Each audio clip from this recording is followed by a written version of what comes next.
It's merienda time! Ngayon po ay gagawa tayo ng cucumber and Yakult juice. Hiwain po natin ang maliliit ang pipino at pagkatapos po ay ilagay na po natin ang ating Yakult. Pigaan po natin ang lemon pero kung wala po ay pwede rin naman po ang kalamansi. Blender na po natin at nang mapino po at magmix na po ang ating mga sangkap.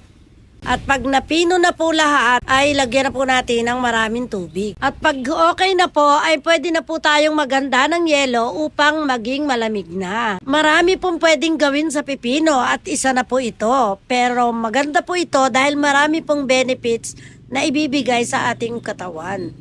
Madali lang naman po itong gawin at medyo mura lang. Kaya naman, kesa laging soft drinks po, ay napakaganda kung minsan po ay ganito rin ang ating gawin. At nagprito rin po kami ng kamote, patatas at saging upang i-partner po namin sa aming juice. Ganyan po kami sa bahay, kahit po simple lang, basta meron po ay okay na po sa amin. O diba, nakaraos na naman po kami ng isang merienda kung saan ay nabusog naman kami at sulit naman po. Tara, kain tayo!